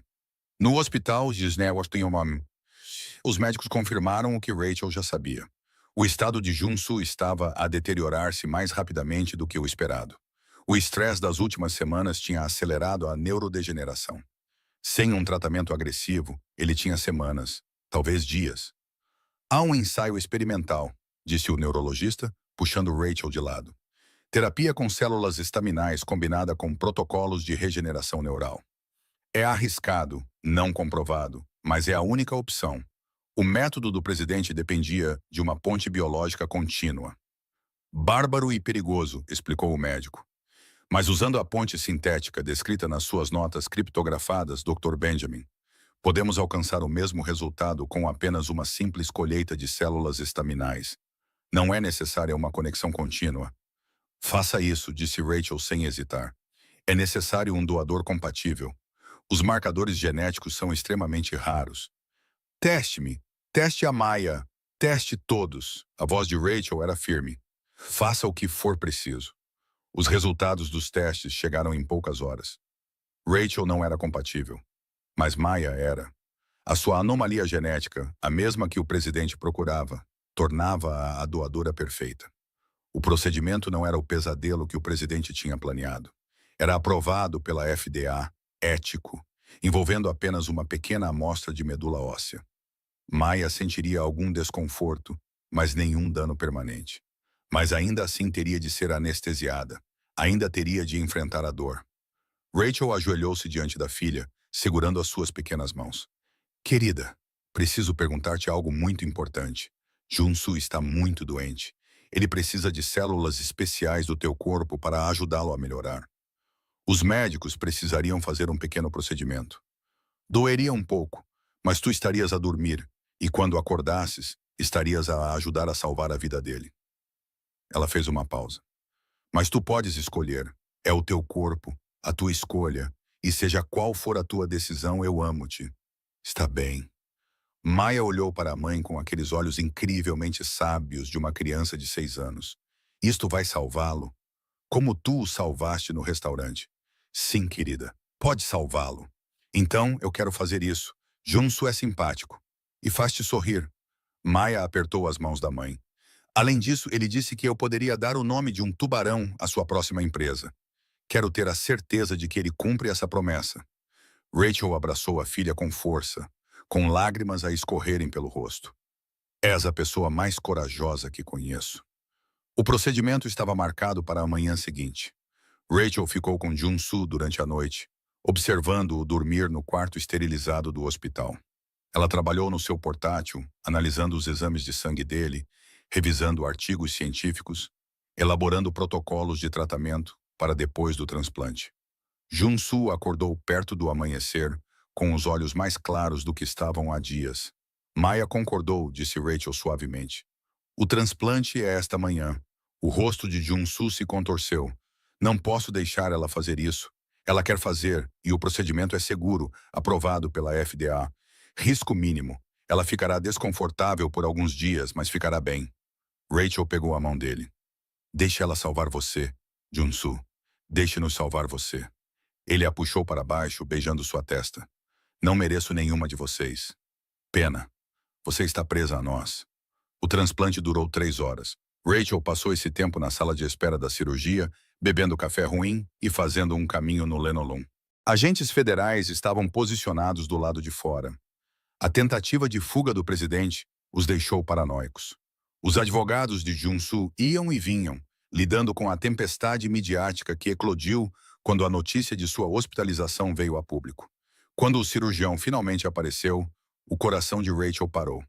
Ambos os procedimentos correram perfeitamente. Doutor, disse Martinez, tirando a touca cirúrgica. Maya está em recuperação, pedindo suco. O corpo de Junsu já está a mostrar uma resposta positiva às células estaminais. Levará semanas para saber se o tratamento está a funcionar a longo prazo, mas os sinais iniciais são excelentes. As pernas de Rachel cederam. Ela sentou-se com força na cadeira da sala de espera. O alívio a inundou com tanta intensidade que doeu. Posso vê-los? Maya primeiro. Ela está a perguntar por si. A sua filha estava pequena e pálida na cama de recuperação, mas os seus olhos estavam brilhantes. Mamã. Deram-me o sumo bom, aquele com bolinhas. Rachel beijou a sua testa, as suas bochechas, o seu nariz. És tão corajosa. Tão corajosa. Funcionou? O Junsu vai ficar bem? Os médicos acham que sim. Vai demorar algum tempo, mas sim, ele vai ficar bem. Graças a Yu-hung, não dito entre eles. Junsu estava na UTI, ainda sedado, mas estável. Rachel ficou ao lado da cama dele, observando os monitores acompanharem os seus sinais vitais. Ela pensou no homem que entrou no Gilded Lily há 6 semanas. Perigoso, controlado, moribundo. E pensou no homem em que ele se tornou. Vulnerável, feroz, digno de ser salvo. A recuperação foi brutal. Junsu passou 2 semanas no hospital, lutando contra complicações pós-transplante. Rachel mudou-se para o quarto dele, trabalhando num portátil num canto, coordenando com a equipa médica. Maya visitava-o diariamente, trazendo desenhos e histórias e um suprimento infinito de fatos sobre tubarões. O presidente foi condenado a 3 penas consecutivas de prisão perpétua numa instalação de segurança máxima, sem liberdade condicional. O Conselho da Young Global votou por unanimidade para removê-lo de qualquer envolvimento futuro com a empresa. Anthony Adams testemunhou no julgamento, sua identidade secreta na CIA revelada, mas sua consciência limpa. Juno renunciou ao cargo de CEO, transferindo a liderança para o seu COO. Ele manteve a maioria das ações, mas retirou-se das operações diárias. Alguns chamaram isso de fraqueza. Rachel chamou de sabedoria. 6 meses depois, eles estavam em um armazém renovado em Ann Arbor, Michigan, a nova sede da Nexus Bioethics, sua joint venture. O laboratório era de última geração, financiado pelos ativos liquidados de Junsu e pela propriedade intelectual recuperada de Rachel. Eles reuniram uma equipe de investigadores comprometidos com o desenvolvimento de tratamentos sem exploração, com o avanço da ciência sem militarização. A inauguração foi pequena, privada. Maya cortou a fita com uma tesoura gigante, sorrindo para as câmaras. Reguladores federais visitaram as instalações e deram a sua aprovação. A nova administração da Helix Corp enviou uma declaração de parabéns e uma subvenção considerável. Naquela noite, eles voltaram para o farol. Aquele lugar tinha se tornado o seu lar. Maya matriculou-se na escola primária local. Rachel ia ao laboratório 3 dias por semana. Juno trabalhava remotamente. O isolamento era bom para eles. A paz os curava. Rachel preparava o jantar enquanto Junsu ajudava Ma com o dever de casa na mesa da cozinha. A cena era tão doméstica, tão normal, que lhe causava uma dor no peito. Era por isso que ela tinha lutado. por essa tranquilidade, essa segurança, essa família que ela tinha construído a partir dos escombros da sua antiga vida. Depois que Maia foi para a cama, Junu abriu uma garrafa de vinho. O mesmo vintage daquela noite no Gilded Lily, Chateau Margaux, 2015. Ele serviu 2 taças e entregou uma a Rachel. Ela pegou a taça e observou o líquido vermelho profundo. Devo me preocupar? Sempre. Os olhos de Junsu brilhavam, mas não naquela noite. Rachel girou o vinho e inalou seu buquê. Taninos, carvalho, fruta, sem sabor metálico, sem brilho, apenas vinho. Ela tomou um gole, deixou-o rolar sobre a língua. Seguro, sussurrou ela, entregando-lhe a taça. Junsu bebeu, mantendo o contato visual. Quando baixou a taça, sorriu. O sorriso verdadeiro, aquele que transformava o seu rosto de perigoso em devastador. Obrigado, disse ele, por tudo. Por me ver, por me salvar, por me dar uma razão para querer viver. Obrigado por me deixares. Rachel aproximou-se, a sua mão encontrando a dele. Por confiares em mim com a tua vida, com o teu futuro, o nosso futuro. Junu tirou uma pequena caixa do bolso, abriu-a para revelar um anel. Simples, elegante, um diamante incrustado em platina. Casa comigo. Não porque estou a morrer. Os médicos dizem que estou em remissão total. Casa comigo porque não consigo imaginar acordar sem ti. Porque a Maia merece um pai que esteja presente. Porque te amo mais do que pensava ser possível amar. Rachel olhou para o anel, as lágrimas a turvarem a sua visão. Pensou na mulher que era há 6 meses. Invisível, com medo, a fugir, e pensou na mulher em que se tinha tornado. Visível, corajosa, a construir algo que importava. Sim, sussurrou ela. Sim, vou casar contigo. Junsu deslizou o anel no dedo dela, puxou-a para um beijo que tinha gosto de vinho, promessas e o futuro pelo qual eles lutaram tanto para conquistar. Lá fora, o feixe do farol varria a água escura, guiando os navios em segurança para casa. Mais tarde, eles ficaram na varanda do farol, enrolados em cobertores contra o frio de novembro. O lago estava calmo naquela noite. As estrelas refletiam-se na sua superfície como diamantes espalhados.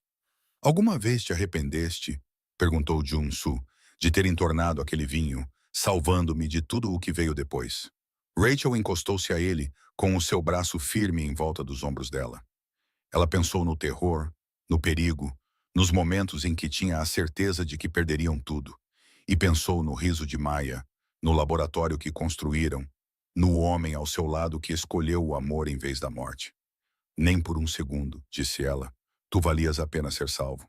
Tu também. Junsu beijou o topo da sua cabeça. Nós salvamos um ao outro. Abaixo deles, o feixe do farol continuava a sua rotação eterna. Um aviso, uma promessa. Uma luz na escuridão para qualquer um corajoso o suficiente para navegar em direção a ela. E lá dentro, Maia dormia, sonhando com tubarões e ciência, e um futuro brilhante o suficiente para afastar qualquer sombra. Se gostou da química entre a química e o dragão, não se esqueça de clicar no botão gosto e subscrever.